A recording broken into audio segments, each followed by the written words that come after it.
अस्सलाम वालेकुम student BSc part 1। कैसे हैं आप? ठीक हैं। मैं हूं आपका टीचर गुलाम मोइनुद्दीन। आज का बेटा जो हमारा लेक्चर है वो है बेटा कुर्रा अर्ज़ के तबक़ात।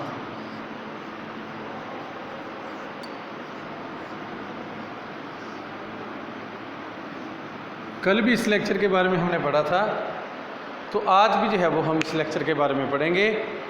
तो इस लेक्चर से जो है वो पहले हम इस लेक्चर का जो आगाज़ है वो अल्लाह ताला के बाबरकत नाम से करते हैं।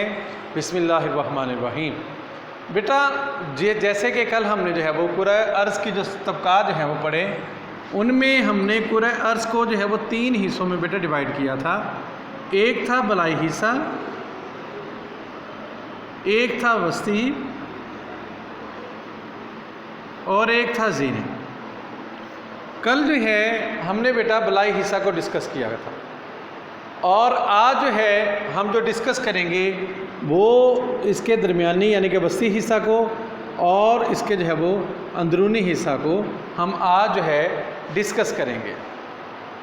स्टूडेंट जो है वो जो वस्ती हिस्सा है, बलाई हिस्सा से जो नीचे हिस्सा कुर्रा अर्ज़ का पाया जाता है, यानी कि 48 किलोमीटर नीचे चले जाते हैं आम औकात में, या बाज़ मुकामात पर 11 किलोमीटर जब नीचे चले जाते हैं तो कुर्रा अर्ज़ का जो है वो वस्ती हिस्सा जो है वो स्टार्ट हो जाता है। ये अर्थ है।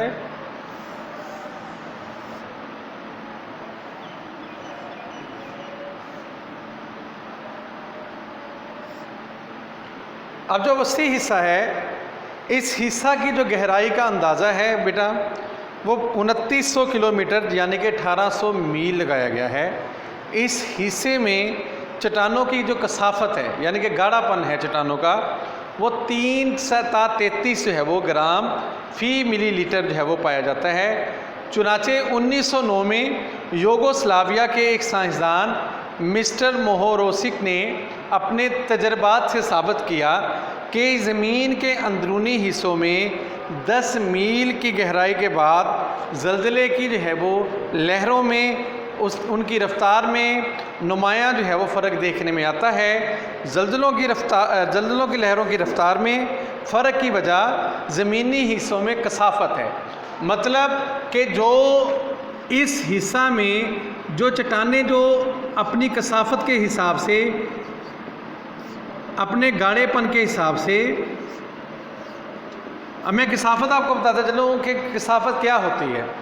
मतलब जिस तरह पानी और शहद है, गाढ़ा सबसे कसाफत किसकी गाढ़ी होगी, किसकी कसाफत ज़्यादा होगी? शहद की होगी। जो चीज़ जितनी ज़्यादा गाढ़ी होती है उसकी कसाफत भी उतनी ही ज़्यादा पाई जाती है।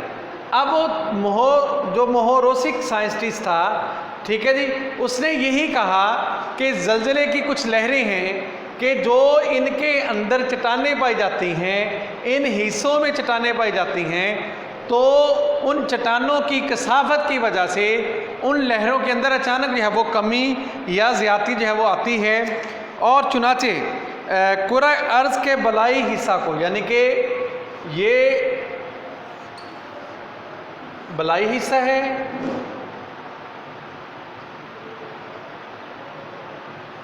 ये ज़ीनी हिस्सा है। अब ये जो इसकी बाउंड्री है, ठीक है जी, इसे जो है वो मोहोरोसिक जो है वो लेयर्स के नाम के से या मोहो लेयर के नाम से पुकारा जाता है। क्यों? क्योंकि इस हिस्सा में चट्टानों की कसाफत कुछ और होगी, इस हिस्सा में चट्टानों की कसाफत कुछ और पाई जाएगी, क्योंकि ये जो है वो बलाई हिस्से के तबक़ात हैं और ये जो हैं ये दरमियानी या वस्ती हिस्से के जो है वो तबक़ात जो है वो पाए जाते हैं। उसके बाद माहिरीन का ख्याल है कि जब ज़लज़ला की लहरें बलाई हिस्सा से वस्ती हिस्सा की हद में दाखिल होती हैं, तो यानी कि जब मोहो जो तय है, जो बाउंड्री बनाई गई है ये वाली, उसको जब अबूर करती हैं तो इन ज़लज़लों की लहरों की रफ़्तार 5 किलोमीटर फ़ी सेकंड से बढ़कर अचानक 8.1 किलोमीटर फ़ी सेकंड हो जाती है। वस्ती हिस्सा की सतह से तकरीबन 200 किलोमीटर नीचे एक पतली सी तह पाई जाती है, जो कि वस्ती हिस्सा की बलाई और ज़ीरी हिस्सा की सतह के दरमियान वाक़ है, और ये निस्बतन बहुत ज़्यादा नरम तह पाई जाती है, जिसकी वजह से ज़लज़ले की लहरों की रफ्तार इस तह से गुज़रते वक्त अचानक कम हो जाती है और इस हिस्सा को गिटनबर्ग चैनल के नाम से पुकारा जाता है, क्योंकि एक साइंसदान था जिसका नाम गिटनबर्ग था, जिसके नाम की वजह से इस तह को जो है वो गिटनबर्ग जो है वो चैनल के नाम से पुकारा जाता है। और जो वस्ती हिस्सा है कुराए अर्ज़ का, इसमें जो पेरोडाइट जो है वो इकसाम की चट्टानें पाई जाती हैं। ये चट्टानें कुराए अर्ज़ के बलाई हिस्सा पर पाई जाने वाली ग्रेनाइट और बसाल्ट उन चट्टानों से भारी होती हैं। कल हमने upper layer of the earth के अंदर पढ़ा था कि इस लेयर के अंदर ग्रेनाइट और जो है बसाल्ट की जो है वो चट्टानें ज़्यादा पाई जाती हैं, लेकिन इस वसी हिस्सा में पेरिडोटाइट जो है वो इकसाम की चट्टानें पाई जाती हैं, जो कि बलाई हिस्सा में पाई जाने वाली जो ग्रेनाइट हैं, बसाल्ट चट्टानें हैं, उनसे ज़्यादा ये वज़नी और ज़्यादा कसाफत वाली होती हैं। अगरचे पूरा अर्ज़ का जो वसी हिस्सा है, यानी जैसे जैसे हम ज़मीन के अंदर गहराई के अंदर जाते जाएंगे तो टेम्परेचर में इजाफ़ा होगा, तो लिहाजा जो वसी हिस्सा है ये बलाई हिस्सा से ज़्यादा जो है वो गर्मी इसके अंदर जो है वो पाई जाती है। और इसके बाद जो है वो इसके अंदर जो पाई जाने वाली चट्टानें हैं वो बजाय के अपनी माया हालत में जो है वो तब्दील हों, बल्कि वो ठोस हालत के अंदर इसके अंदर पाई जाती हैं। माहिरीन का ख्याल है कि इन चट्टानों का ठोस शक्ल में रहना इस जो है बहुत ज़्यादा दबाव के बाइस है, यानी कि जो कि बलाई हिस्सा का जो है वो दबाव इधर जो है वो वसी हिस्सा में पाया जाता है। उसके बाद माहिरीन का ये भी ख्याल है कि जब के कुराए अर्ज़ के बलाई तबक में गहरे शगाफ पड़ते हैं, यानी कि इधर जो है बाज़ टाइम जब मुतगैरा जो है वो चट्टानें वजूद में आती हैं या आतिश फशानी का अमल होता है या ज़लज़लों का अमल होता है जिसकी वजह से शगाफ पड़ते हैं, तो वसी हिस्सा पर दबाव की कमी की वजह से, यानी कि जब इधर शगाफ पड़ा तो वसी हिस्सा पे दबाव कम हो गया। अब जब वसी हिस्सा पे दबाव कम हुआ तो यहाँ पर जो मौजूद चट्टानें हैं वो माया हालत में जो है वो तब्दील हो जाती हैं। उसके बाद इस हिस्सा में सिलिका और मैग्नीशियम की जो मिकदार है ये नुमायाँ यानी कि ज़्यादा पाई जाती है, इसलिए इस हिस्सा को सीमा के नाम से पुकारा जाता है। इस हिस्सा को सीमा के नाम से पुकारा जाता है। फिर उसके बाद स्टूडेंट है नेक्स्ट जो कुराए अर्ज़ का हिस्सा है, जिसको कुराए अर्ज़ का ज़ीरी हिस्सा या अंदरूनी हिस्सा, और ये भी जो है वो दो तहों पर मुश्तमिल है, आउटर कोर और इनर कोर। अब आउटर कोर और इनर कोर के बारे में पढ़ते हैं कि क्या वो कहता है।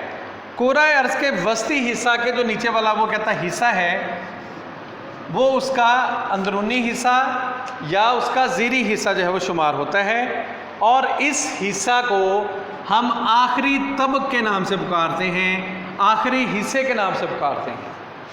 और ये हिस्सा ज़मीन के मरकज़ से 3500 किलोमीटर या 2000 माइल इधर तक जो है वो शुमार होता है। ख्याल ये किया जाता है कि ये जो हिस्सा है ये ठोस इकसाम की जो है वो चट्टानों पर मुश्तमिल है, जिनमें 90% आयरन पाया जाता है और इसके अंदर 10% निकल वो पाया जाता है। इस हिस्सा में पाई जाने वाली जो कसीब धातों के वजूद से साइंसदानों के नज़रियात की तस्दीक होती है कि जब हमारी ज़मीन वजूद में आई तो वो मुख्तलिफ़ गैसों की जो है वो मजमुआ थी। रफ्ता रफ्ता वो गैसें माया की शक्ल इख्तियार कर गईं और इन माया अशिया में से बारी बारी मादे ठोस शक्ल इख्तियार करते वक्त ज़मीन के अंदरूनी हिस्सा में जमा हो गए और हल्के मादे ज़मीन की बलाई सतह पर ठोस शक्ल में नमूदार हुए। अब कलब का जो अंदरूनी हिस्सा है और बैरूनी हिस्सा, आउटर कोर और इनर कोर, अब इनर कोर के बारे में पढ़ते हैं। ये हिस्सा ज़मीन के मरकज़ से तकरीबन 1200 किलोमीटर या 800 मील तक महदूद है और ये नहायत भारी मादों पर मुश्तमिल है जो सबसे लास्ट पे है, और इसके अंदर निकल और फेरस किस्म की जो है वो चट्टानें पाई जाती हैं और इस हिस्सा की औसत कसाफत 16 ता 17 ग्राम फी मिलीलीटर जो है वो पाई जाती है। कलब का बैरूनी हिस्सा जिसको हम आउटर कोर के नाम से पुकारते हैं, इस हिस्सा की मोटाई का अंदाज़ा 2160 किलोमीटर या 1350 मील लगाया गया है और इनके अंदर नीम माया हालत की खसूसियात का ये हामिल है। इस हिस्सा की औसत कसाफत 10.5 ग्राम फी मिलीलीटर के करीब है। कोरा अर्ज़ के अंदरूनी हिस्सा में काफ़ी गर्मी पाई जाती है। जो जो हम इसके अंदरूनी हिस्सों में जाएंगे दर्जा हरारत में इजाफ़ा होता जाएगा। माहिरीन के मुताबिक ज़मीन दोज़ कानों और तेल के कुओं में हर 36 मीटर या 120 फीट की गहराई के साथ दर्जा हरारत में 1 डिग्री सेंटीग्रेड का इजाफ़ा होता है। इसके अलावा ज़मीन के वसी हिस्सा का दर्जा हरारत ज़्यादा से ज़्यादा 600 डिग्री सेल्सियस या 2880 फ़ारेनहाइट तक और ज़मीन के अंदरूनी हिस्सा का दर्जा हरारत ज़्यादा से ज़्यादा 4500 डिग्री सेल्सियस या 8100 डिग्री फ़ारेनहाइट तक जो है वो अंदाज़ा लगाया गया है। चूँकि ये हिस्सा ज़्यादातर निकल और लोहे की धातुओं पर मुश्तमिल है, इसलिए इस हिस्सा को जो है नाइफ़ के नाम से भी पुकारा जाता है। आज का स्टूडेंट हमारा यही लेक्चर था, कोरा अर्ज़ के तबकात। कल इंशाअल्लाह ताला हम जो है वो चट्टानों के ऊपर जो है वो पढ़ेंगे। आज के लिए इतना ही काफ़ी है। आपका टीचर गुलाम मोइनुद्दीन। अपनी दुआ में याद रखिएगा। अस्सलामु अलैकुम व रहमतुल्लाहि व बरकातुहू।